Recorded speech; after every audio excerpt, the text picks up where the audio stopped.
seen are real examples of how unusually cold seawater can affect aquaculture and coastal livelihoods in Korea. This event raised an important question. What is happening in our ocean, and can we recognize this extreme cold condition before they becoming economic loss? Hello everyone, my name is Ashary Nasir. I'm master student at the University of Science and Technology and the Korea Institute of Ocean Science and Technology. What exactly is happening in our ocean? One possible form of extreme cooling is called marine cold spells or MCS. Marine cold spells occur when sea surface temperature remaining below its local seasonal threshold for at least 5 consecutive days. Compared with marine heat wave, marine cold spells remain much less studied, and especially in the complex coastal waters surrounding the Korean Peninsula.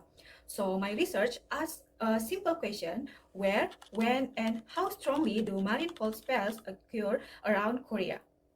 I analyzed daily satellite-based sea surface temperature from 2011 to 2025, and then I detected extreme cold event using a long-term seasonal threshold, and then I compared the satellite data with surface observation from Korea Oceanographic Data Center.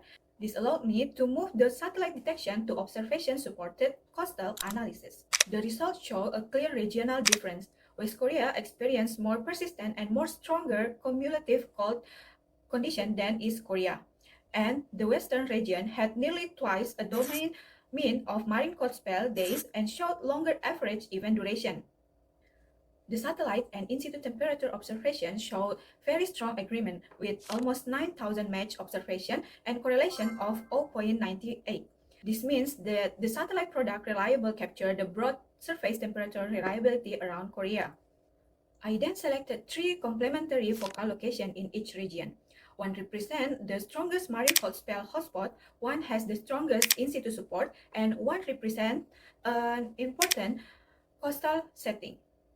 One prologue West Korean event occurred during the winter 2017 to 2018. During the same period, official low temperature warnings were issued and large-scale culture fish mortality was reported in Jeonnam. So how can this research contribute to society?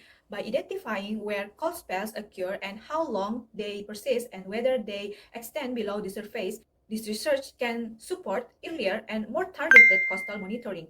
In the future, this result could help fish farmers adjust the feeding and harvesting schedule and help the local authorities prioritize warning areas and help coastal communities before to prepare self-cooling becomes economic loss. So this research turns ocean observation into practical coastal risk awareness so that cold events can be recognized before their impact are seen in dead fish, damaged farms, and lost livelihood. Detect earlier, monitor smarter, and protect coastal livelihood. Marine cold spell in Korean coastal waters.